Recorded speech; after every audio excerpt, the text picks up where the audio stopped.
To fall asleep and not getting there. Oh, it's the worst. It is the absolute worst. But at least I've slept for a couple nights. I slept until 7:30 this morning. Do you know how rare that is? Like that's sleeping in late for me. Yeah, Sounds like a nightmare to me. I've never been able to nap. It's a problem. that is a problem. Naps are one of those things you must take care. You must take advantage of at every turn.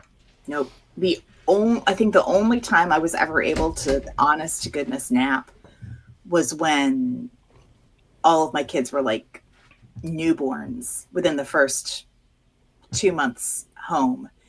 And I was able to do like an early morning nap.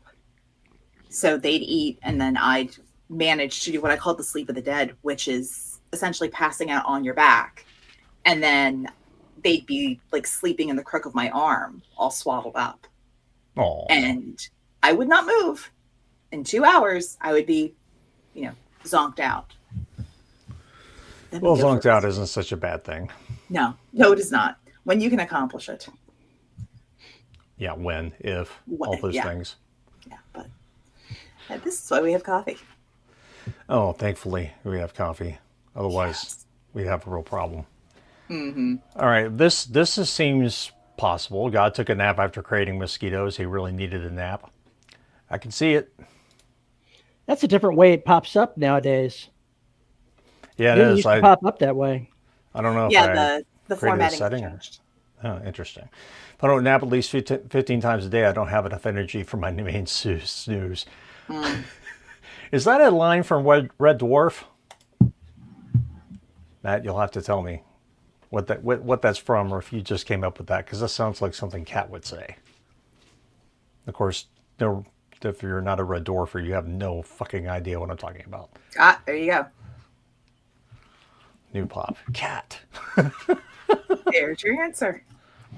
Yeah, quite possibly.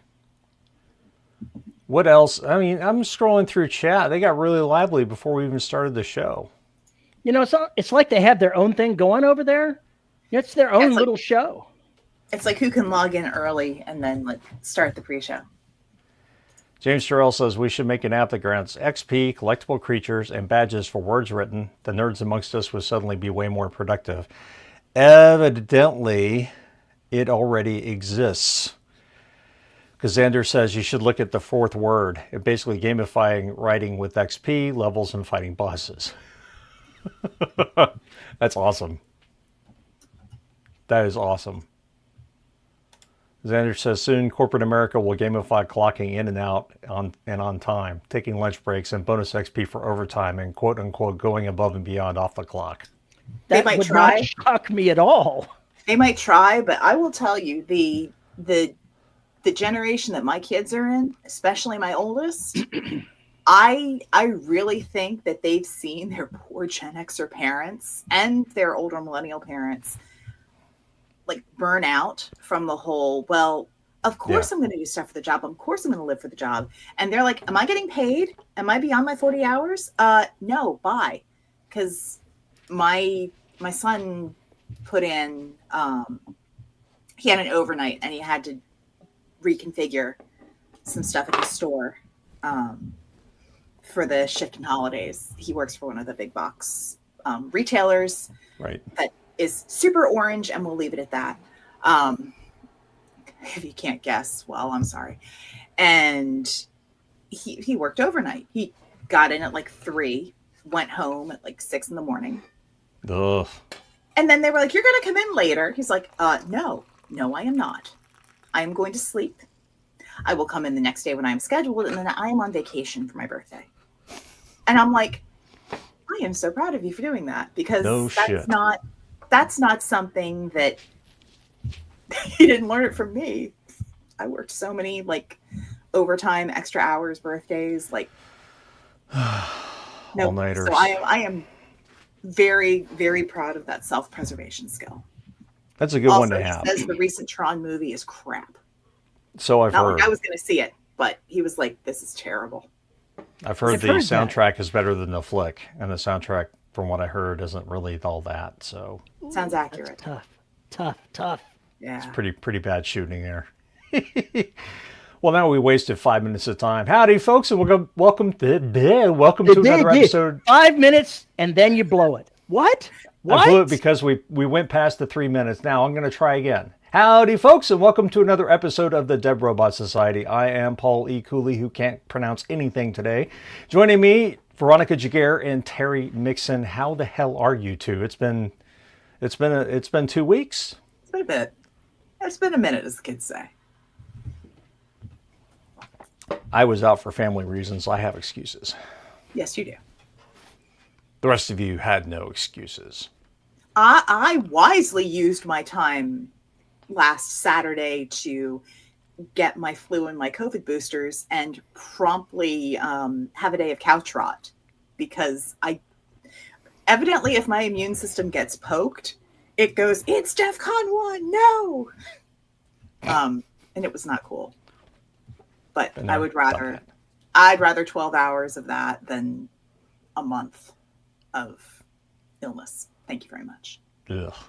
Yeah. I need to go get mine before I go to Vegas because, that'll suck. Yeah, and the what I have seen from my colleagues in audiobooks and voiceover stuff is that the variant that's been around this year is a razor blade in the throat variant. Oh, and a wonderful. lot of them are seeing recovery times of 4 to 6 weeks. And I don't want that, thank you. Yeah, nobody needs that bullshit. Nope. So yeah, besides being knocked down, did you get anything done? I did. I got a lot done. I got words done on the collab writing with Misty for the book you're banned. And that is on the second to last chapter, I think. I did not think I would be using my bachelor's degree so much in writing this book, but yay. And I got a little work done on my own stuff. I'm trying to not get sucked into I have to re-outline before I can move forward, because that way lies madness. Yes.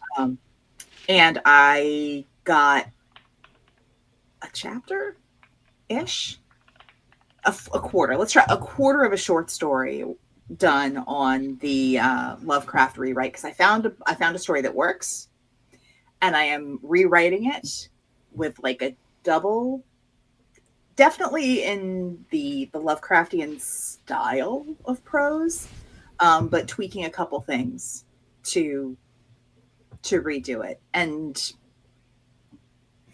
I don't think it's shit.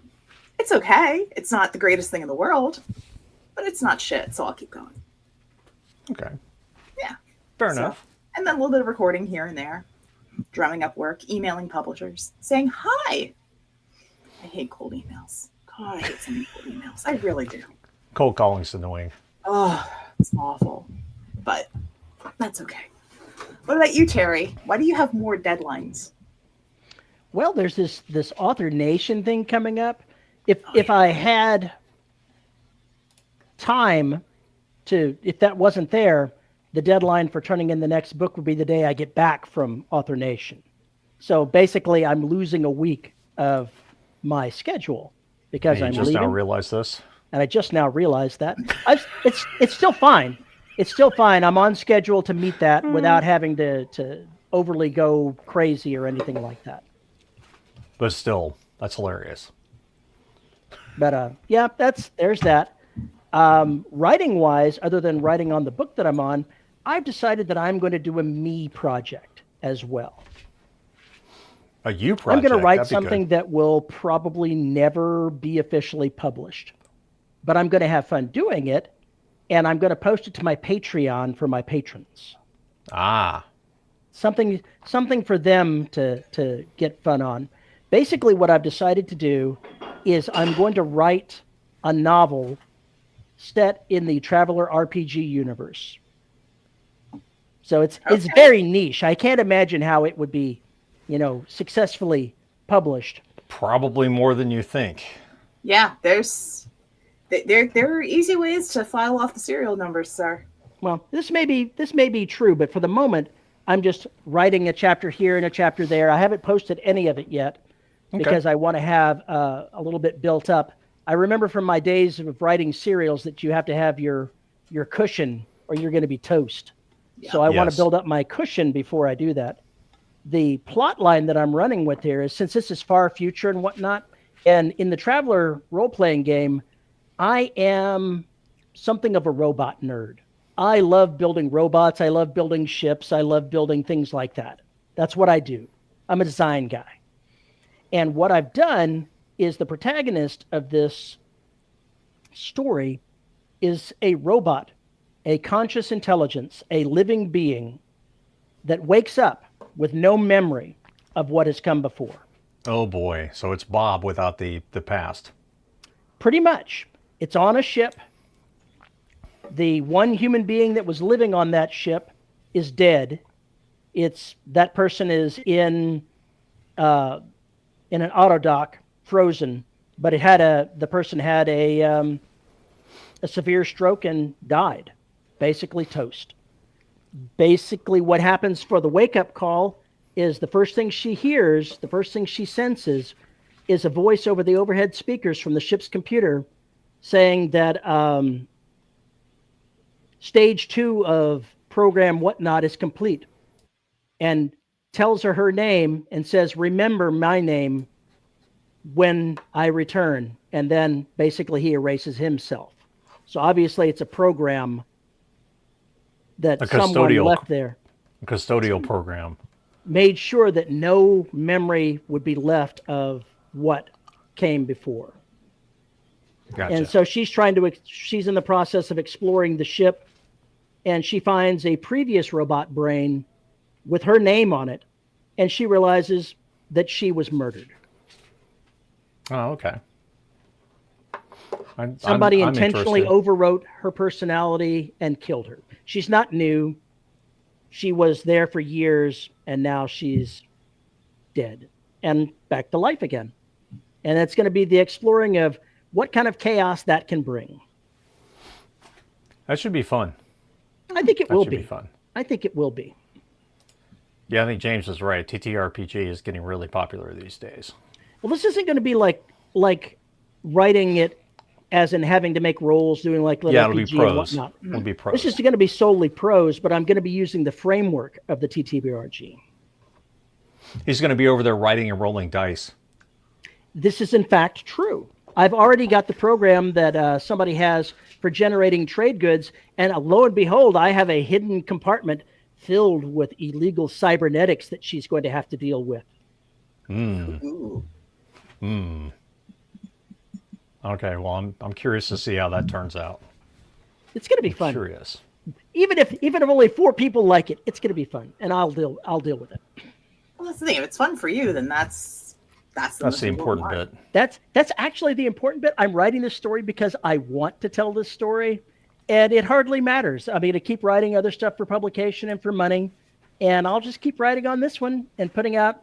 I'm going to try to put out a chapter, basically 2 chapters a week, which should be doable, especially since I'm not going through any editing. It's going to be a little rough, but hey, there we go. That'll be fine. They're sending all sorts of Cthulhu stuff into chat now. Mm-hmm. Somebody asked the important question. Well, my life is Dash. My life is Dashiell Hammett Dash Cooley, because he is a terror.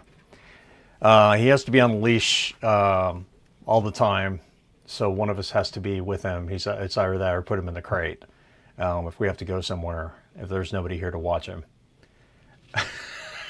Some fans like it rough, Terry. Yeah, nice, James. So that's been my life, although he allowed me to get a little bit of recording done. I recorded the Cats of Volthar for Terry, and I'm sure he didn't listen to it. I saw the link to it, and I have not listened to it yet. But it's less than 10 minutes, so it's on my list of things to do.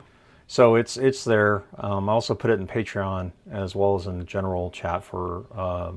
It's going to make me sad in the beginning, and I'm not sure I want to read it. And Discord. There's vengeance at the end, Terry. You'll appreciate it. Come here, Ziggy. Will you give me vengeance? I managed to kick out a couple episodes or chapters of Kill Shelter, got them recorded and produced, and they're up on Patreon. So I've got like, I guess 9 episodes up of Kill Shelter, and patrons seem to be into it. So hopefully that means good things. But I'm still waiting on covers. With me, but please don't spell check me. Nice.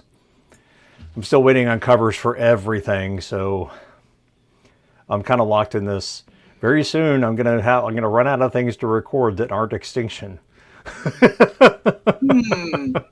I wonder what you'll record then. Oh fuck! I don't wanna. It's big. It's 146,000 words. It is huge for me. It is very, very large for narration. It's massive. And don't take any of that out of context and clip it. Oh yeah, they're going to totally put that on the internet. I didn't say it. Yeah, but you were thinking it. I'm sure you've done longer books. She doesn't think. She doesn't connect you in large to anything, buddy. Just get that out of your head right now.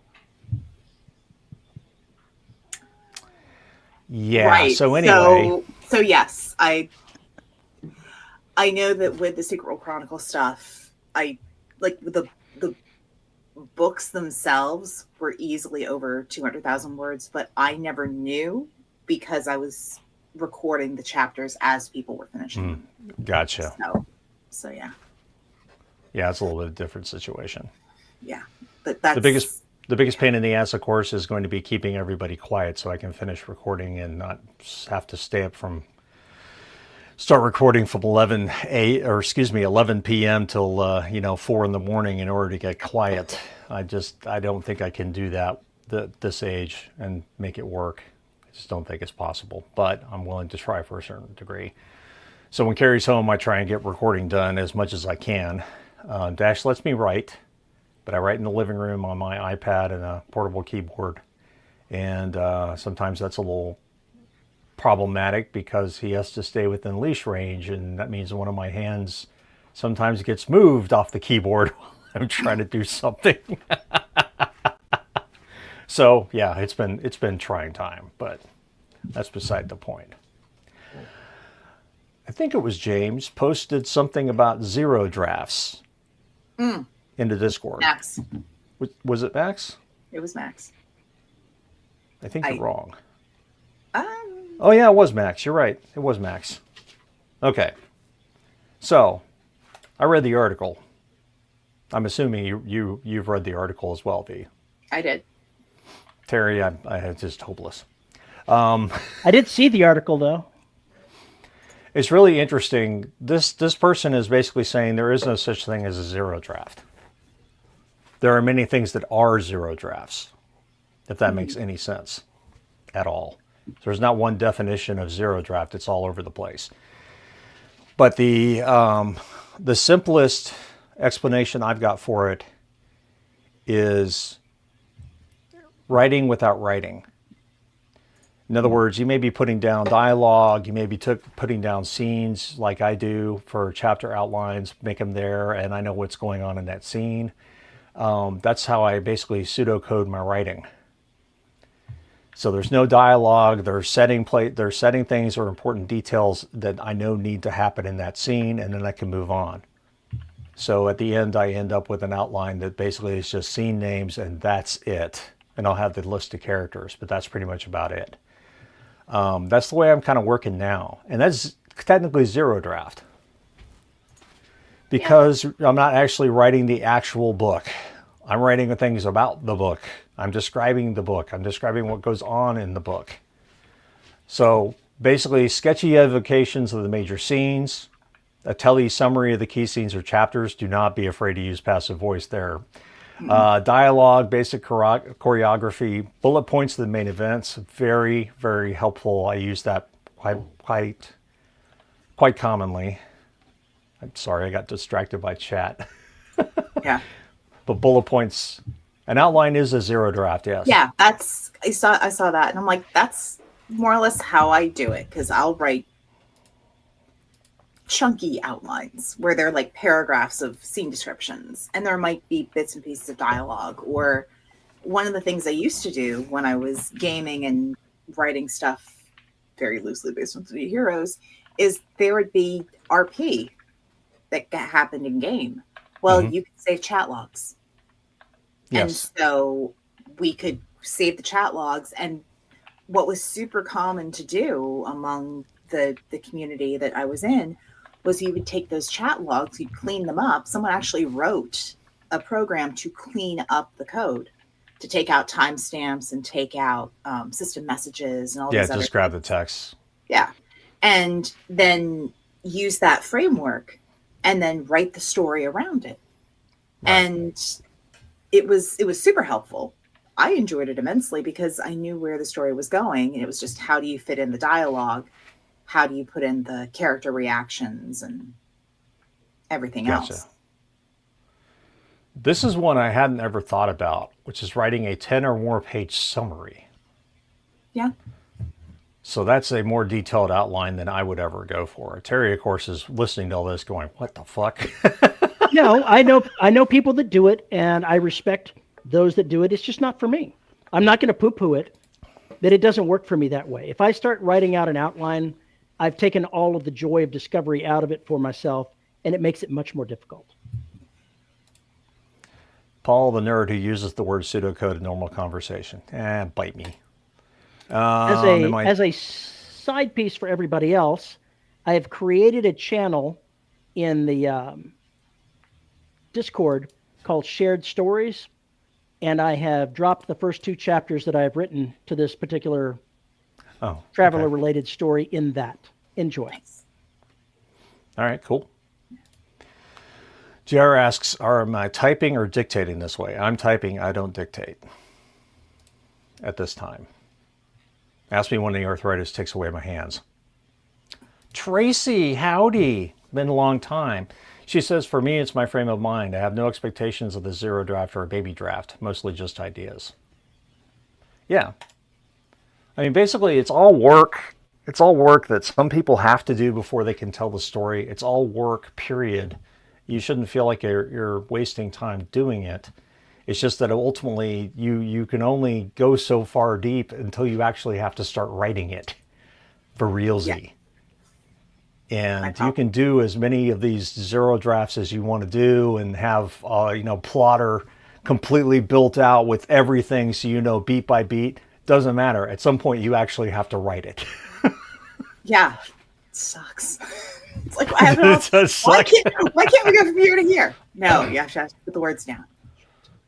But I mean, I have to do with the collaborative stuff I do, we have to have really, really in-depth 10, 12-page outlines that describe what happens, because I am not going to remember what was discussed literally a year ago.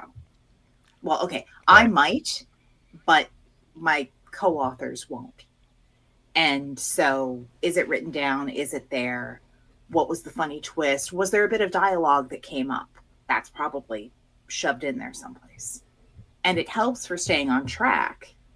I think it's more helpful if you're not necessarily writing every day, or if you have multiple projects on your docket at a certain there's the bugaboo. It's like if you in my mind, because I get distracted or I get a new book contract and I have to put down whatever I was working on. So sometimes the only way to get back to it and remember what in the fuck I was doing or where I was trying to go is I try and outline 4 or 5 chapters ahead, so I have a good idea of what was the next step we were doing here, and get back to it that way. So it can be very, very helpful because it is your shared memory, so to speak. As you can go look at it and figure out hopefully what you were back for. And JR says outlines are how I compensate for my memory, which is basically Swiss cheese. Yeah, I get that too. Sometimes you outline to turn off the executive function, so you don't have to necessarily go, oh crap, what happens next? You just, I just have to get there. Matt says, so I know that a lot of people here do write commercially, but does anyone else write for other reasons? Therapy. Yes. Literal. So I got back to doing morning pages about 2 months ago, and it's literally stream of consciousness, but sometimes stories will come up, and it is It is the equivalent of why you take the dog for a walk in the morning so it doesn't go nuts the rest of the day. It is Yes. literally taking my brain for a walk in the morning to kind of rough things out so Stay that away I'm from the able to, fire hydrants. well, so they're able to focus for the rest of the day. And sometimes it's that because literally it's within like a half hour of getting up. I am still, my brain is still fuzzy, and I'm just sitting there with a cup of coffee going, I'm awake. This sucks. Okay, what else? And sometimes it's a to-do list, and sometimes it's bits and pieces of stories, and sometimes you plot an entire trilogy, and you wonder where the did that come from? But it's there, and so I Right. can generally go back to it. Um, I, for me, writing is playtime, and so I have projects that I'm writing on that have a deadline. I have other projects that are literally for fun, and that is how I play games. I don't have much of a distinction between like tabletop RPGs and the kind of writing that I do with friends, except one involves more dice rolling and it goes really slow. But at the same time, if I was playing a tabletop game, I promise you I'd have a notebook out and I would be sitting there fictionalizing the entire thing because it's a step over. Right. So yeah, fun and therapy. That's why I write.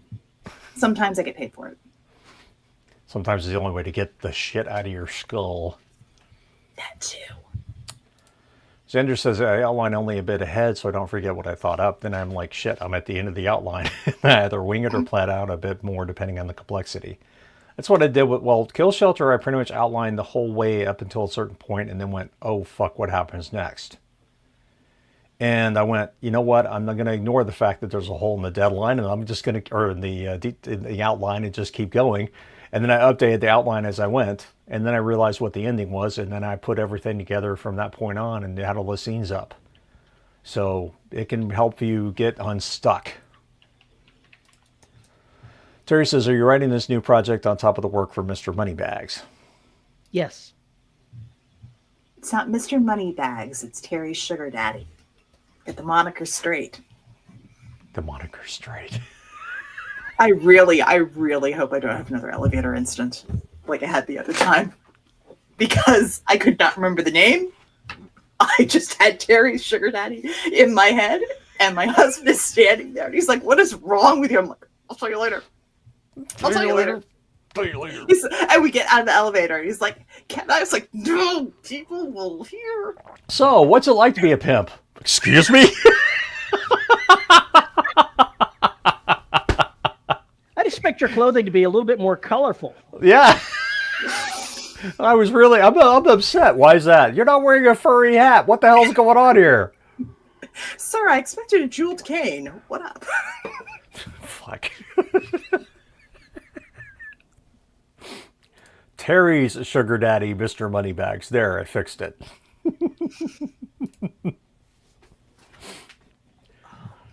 Xander says, I've been thinking of adapting a TTRPG campaign, but that campaign was so off the wall, it's like, how can I even put this shit into words? So I should call him Scrooge McChaney? I don't know. Does he have a huge safe where he can dive into his money and swim through it? Does he have his own theme song? Should he have his own theme song? Has he ever Scrooge McDucked? I mean, come on. Everybody wants to Scrooge McDuck. Life is like... Okay, sorry. All right, I mentioned last time we talked, last episode, we got onto Lovecraft for a couple of minutes. Yeah. So I thought we should revisit that conversation. Oh, okay. Now that you have read more, now Right, that you are more well read. Right, I'm a little more well read. I finally had to skip over a couple of the lesser known ones because I'm like, I can't. I could not anymore. So I am currently let's see. Halfway? I think I'm about halfway through the Call of Cthulhu. Yes, Rowdy, it is not DRS until you see a cat's butthole, because that's how we roll here. Isn't that right, Julius? Yes, isn't it, Julius? I think even So if you don't like what H.P. Lovecraft wrote, you should read The Call of Cthulhu just to get an idea of what it is and why people might be retracted to the mythology and everything right, else that goes on with it to see what the big right. deal is. Yeah, Exactly. because if there's one thing that I've gotten from what I've got from what I've read through, um,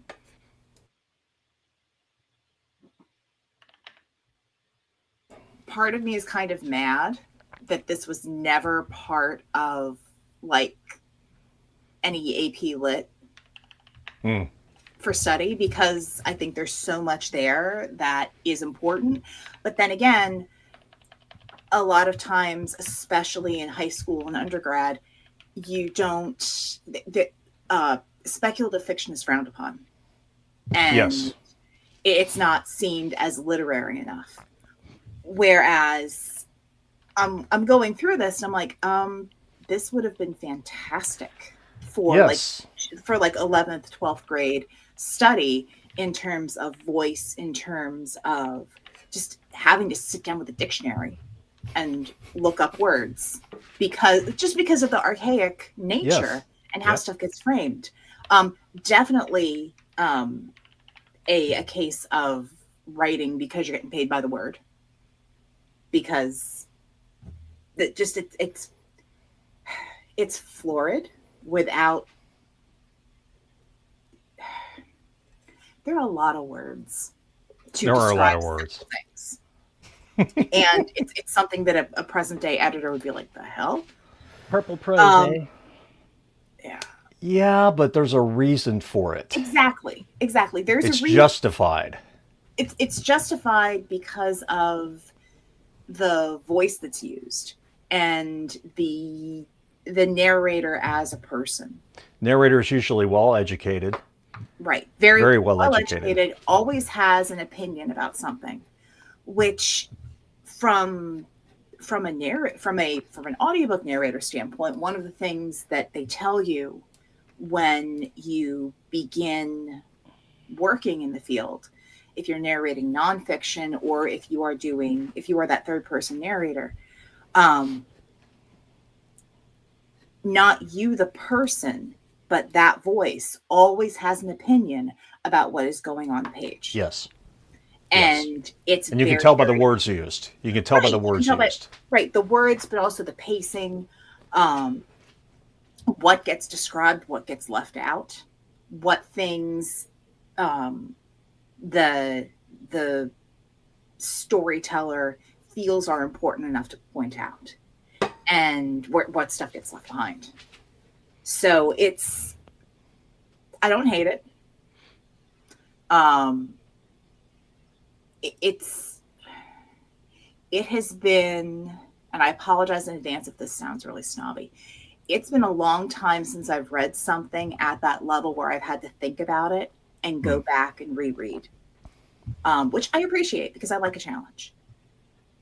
It's just been a week, and so I haven't gotten back to things. So the in this particular collection, I read the horror at Red Hook.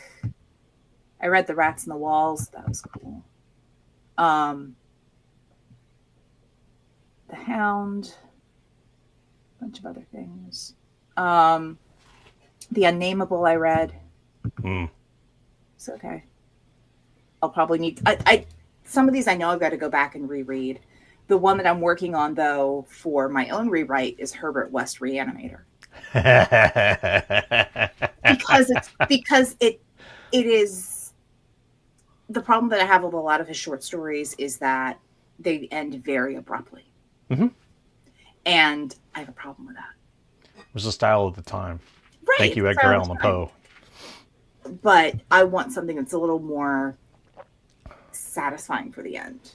I think the biggest problem with the short stories that he writes is not only that, but it took me when I first started reading him, it took me a while to understand why everything took place off screen. I had to put myself in the 1920s and go, well, you describing plunging, a knife being plunged into somebody and all the red gore and everything else, that's probably unspeakable at that particular time.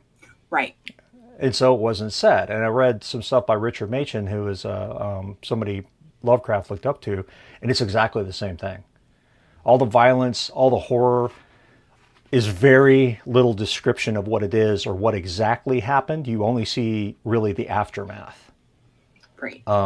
And that works. And for the time, it probably scared the ever-loving shit out of people, especially a story like The Whisperer in the Darkness. And it's there are plenty of cases where not showing something or having the tension up to a moment and never showing the moment has more of an impact.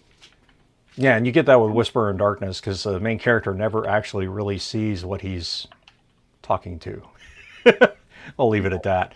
But it's an interesting style, and because of the way this description is done, it's very important that he's describing non-Euclidean geometry without describing it. He's terming it that way, but he's not really describing it. He's letting you make it up in your head. And somebody said, well, he's basically building Escher models, which might be true. Mm-hmm. But that encyclopedian is repeated over and over again, where everything's just a jumble of blocks. Okay. What was the title you were saying before? Whisper in the Darkness? Yeah.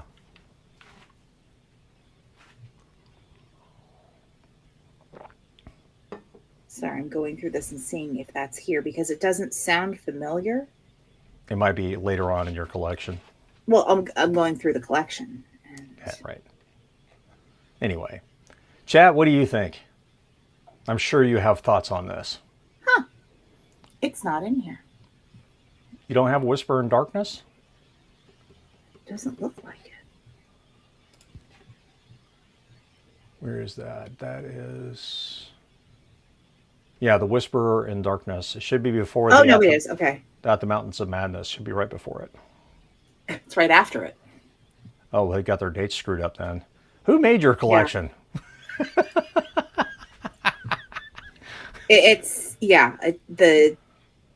The Call of Cthulhu is literally like in the middle.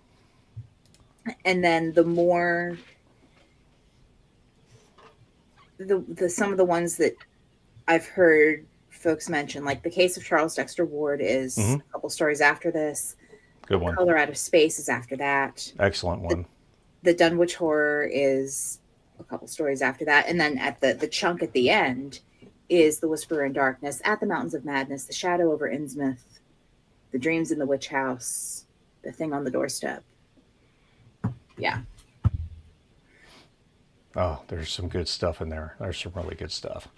We never actually have done any reviews of classic books, JR. We've never done that.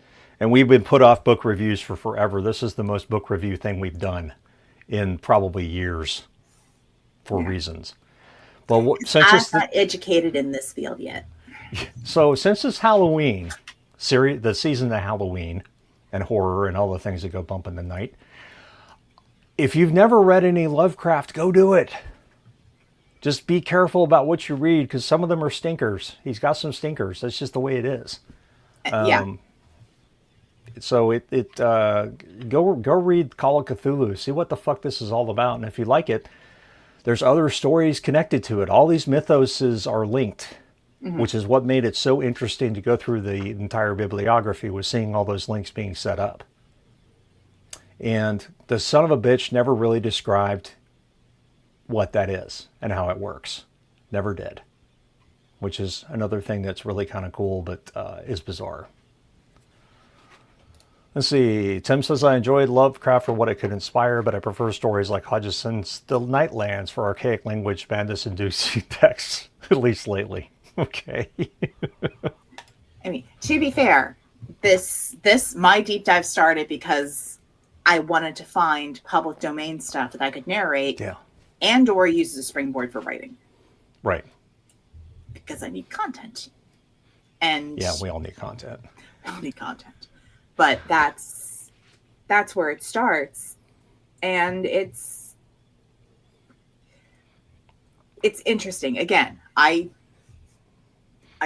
did not come from, any kind of literary background. The last, oh gosh, I think I only had to take one writing class in college. And that was technical communication because I tested out of basic stuff. Right. With AP classes, and even like going all the way back to AP English Lit, I had a teacher who themed everything, and our theme was the suffering of man. So, and here's this textbook. Well, so we wound up studying Oedipus Rex, the Book of Job. Mm-hmm. Whiny little fuck that he was.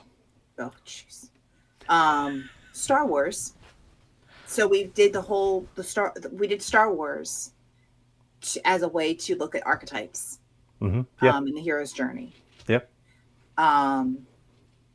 Murder in the Cathedral, Wuthering Heights, Heart of Darkness, Ethan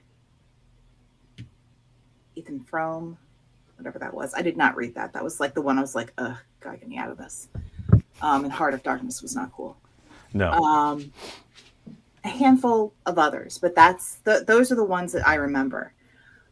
And then it was the idea behind that is if you've got questions, like thematic questions, you could pull from 6 or 7 different things. And that is not the way the classes are taught now. No. Which is a shame, because I would like my kids to read more, but they'll read no matter what. So James says, I heard a story recently where aliens had defeated the armies of Earth, 90% of the population dead, and they laugh at a few doing a ritual, which is summoning Cthulhu to destroy everything. I love it. I mean, why not? The suffering of man, so coolie characters. There's also suffering of women. Yeah, suffering of humans. Yes, human suffering. I love it so much. Especially good in Kill Shelter at the end. Can't wait to just finish recording Kill Shelter. It's going to be awesome. It's going to be awesome. It'll sell like shit, but I'll be so happy it's out there in the world. Anyway, I'll sell like shit. I mean, there's something to be said for if you've not read, quote unquote, the classics, to go back and, give it a look if you have time. Yeah, I mean, there's a reason why they're still alive after hundreds of years, or even 100 years, when all these other things are going on.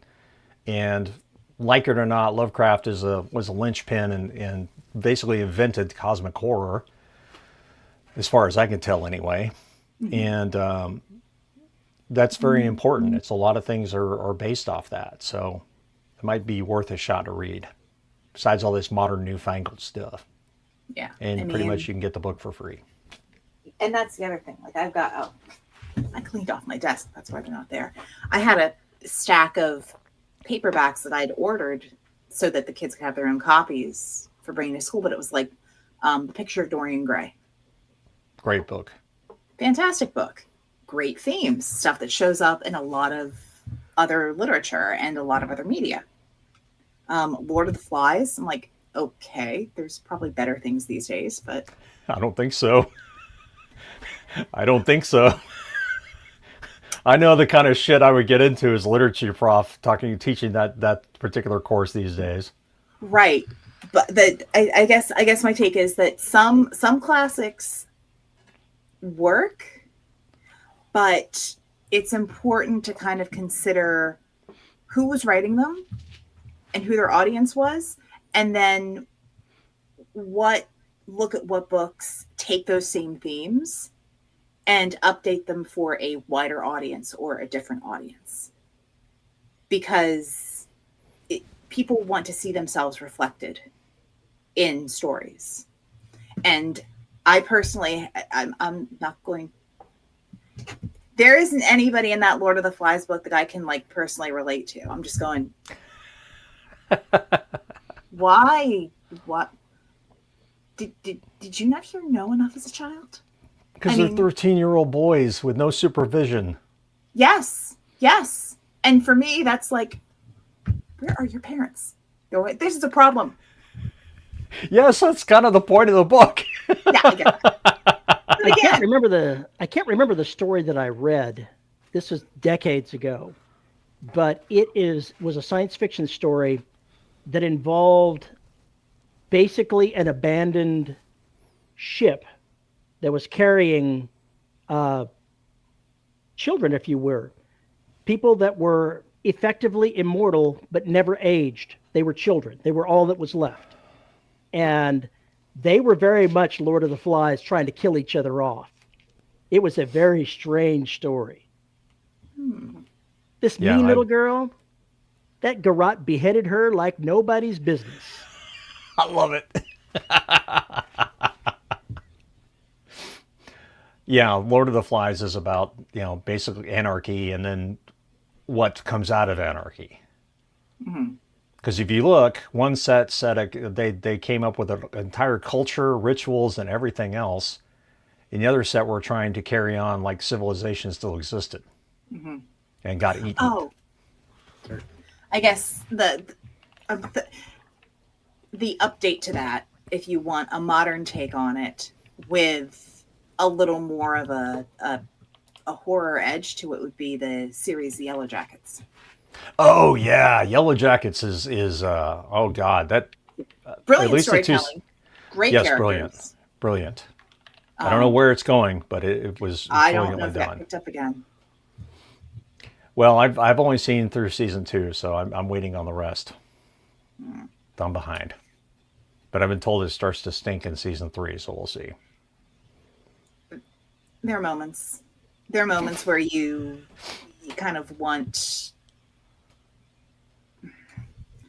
You question character development in some places. In a lot of places. James says there was an incident where kids got stuck somewhere in real life and its outcome was the polar opposite of Lord of the Flies. Yeah. I can see that too. He was making a point. Yeah. When he wrote the book. Veronica, in the Yes. shared stories area, I went ahead and shared the deck plans that I made up for this ship, since I know you like deck plans. Yes. Deck plans better than, well, never mind. Never mind. I heard something different at first. Of course you Well, do. you Yeah. know, I don't tend to send, Richard picks to anybody, but I do send deck Really? plans. Really? Do you see what this ship looks like?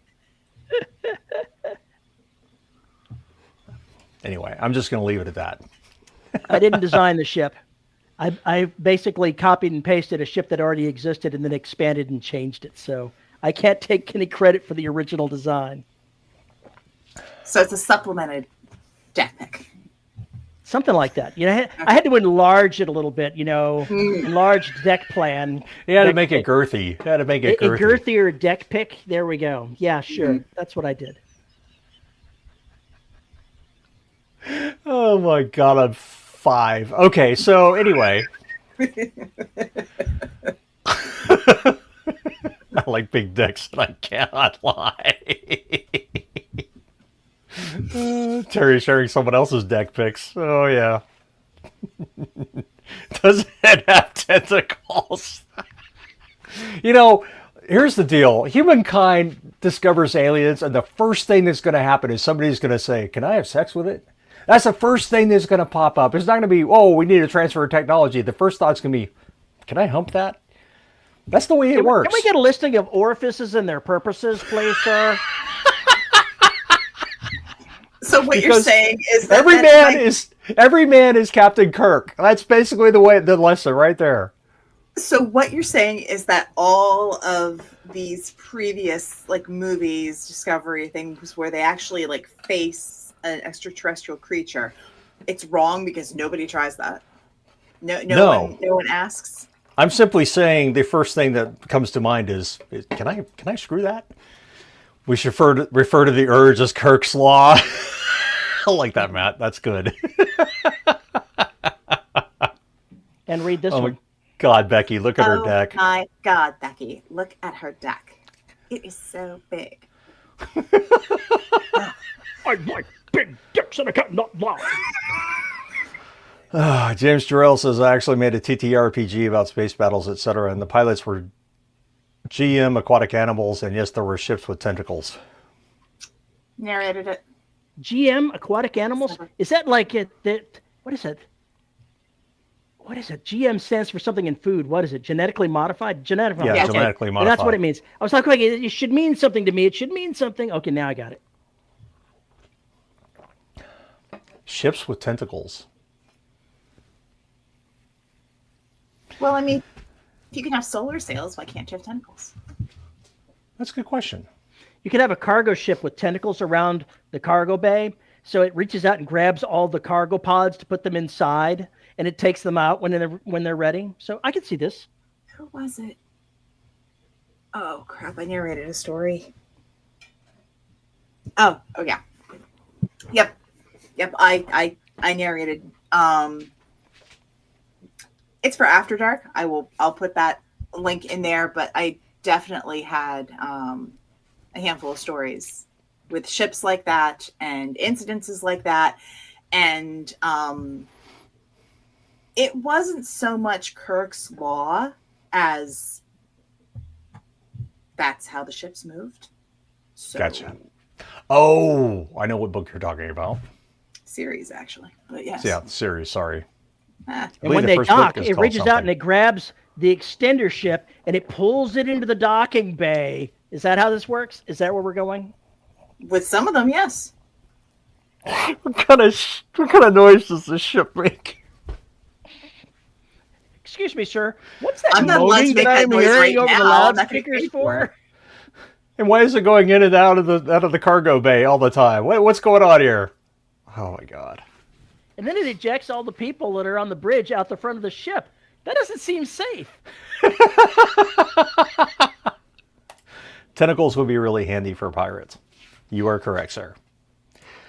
I think one of the things that's kind of cool about sci-fi is you can do things like make a bioship, which I think would be the pinnacle. So making a living ship would probably be the pinnacle of everything.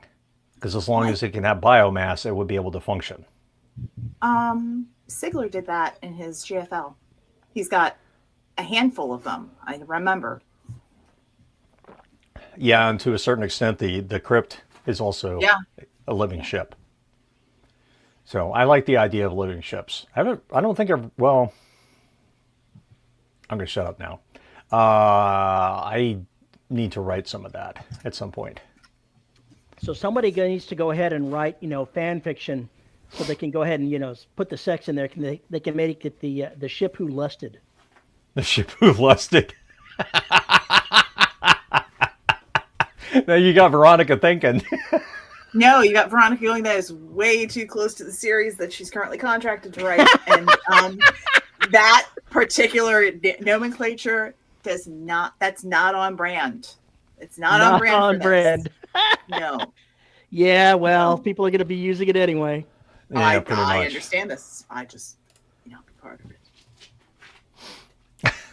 She's all female, so cat romantasy captured by the tentacled alien space pirate. Matt says, what sort of noise does it make? Depending on how good the lube is, but either way in space, no one can hear your scream. Yikes. And so now we're back to Cthulhu. Imagine how terrifying the space would be if it worked like the ocean. Who says it doesn't? I'm not going to say it doesn't. Point being, if things move through space like they move through the ocean, we can't. But we can't, no. We can't. That doesn't mean somebody else hasn't figured that out. Right. After dark is early again. No, we just grazed the flesh, I'm pretty sure talking about tentacles crossed over. Yeah, we just grazed the tip. It's not a problem. Oh. What? Physics. Yeah, James, physics is just wrong. We should fix it. Physics only works up until a certain point, in which case, at the point it doesn't fit our relational models or irrational models and gets into weird shit. Mm-hmm. Which seems to mean to me that there is another level beyond where our physics works. So the framework might be flawed in certain instances, and there's no reason why that framework can't work in, for somebody else to produce power, to produce technology, to produce whatever. So we only understand the laws of physics as far as we can understand them, I think and that as far as saying we experience them. beyond may be the wrong thing. Maybe under would be better, because I think that it's the quantum realm and those dimensions that we cannot see Exactly. or really look at that are influencing the small segment of our space-time that we can. I mean, the very idea of tachyons shows their physics is broken to a certain degree. Well, they haven't detected any tachyons, have they?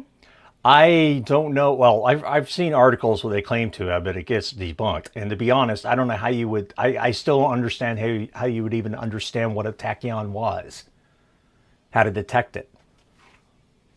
That I don't understand. But then again, I'm not a scientist or a nerd, extreme nerd. Oh, you are an extreme nerd. Yeah, sorry. So in this episode, we have, brushed up against sex toys. We have Lovecraft that we talked about. Whoa. What? Brush up against? Really? Yeah, Really? yeah, I said Come on, it. if you're going to bring sex toys into this, you just need to go ahead and insert, okay? There's no brushing against. Just Where's make your it other happen. ship?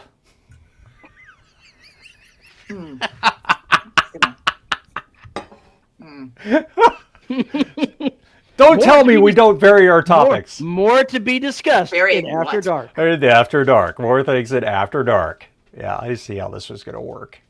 It changes now number. Superman can live in space. Yeah. Oh, great. We talked about Spaceship Paul. Jesus. At least nobody moaned. Okay, all right.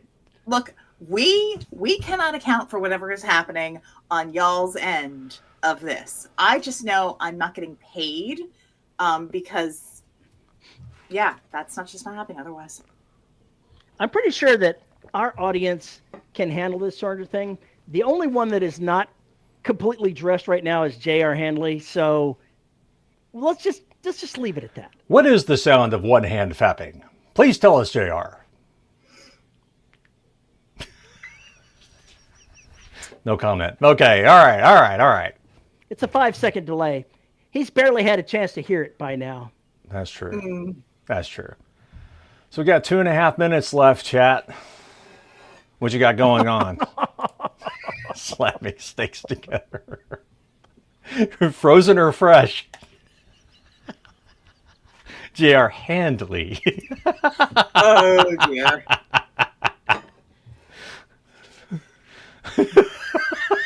It's kind of a soft squishing noise. Depends on how much lube you slap on there first, right? Oh. And that's the thing. Right, we're just like sidling up to After Dark. No, y'all have just like thrown both hands. No, currently we've unzipped. All right, we've unzipped. Oh. Well, I don't know where it goes after this. Terry, you signed those NDAs. Breaking the law. James, what the actual fuck people? They called me Private Handsy at Braid Basic. Private Handsy. Oh, God. Oh, shit, I'm broken. That was good. I guarantee you I'm going to fuck up today's outro. I guarantee it. Okay. You know, Just Matt, be you ready probably for it. shouldn't mention crapping on the line. Just trust me on this one. It's probably not a good idea. Used to be a line, but we not only crossed it, but turned around and crapped on it when we were done. God has nothing to do with this chat. Oh, my Lord. Oh, God, if JR works for you, is that a head job? All right. Oh. That's bad. Oh, man. Well, if you want to take us to task for anything we said in this episode, you can send an email to show@deadrobotssociety.com. You can find us on Discord. Link is in the show notes.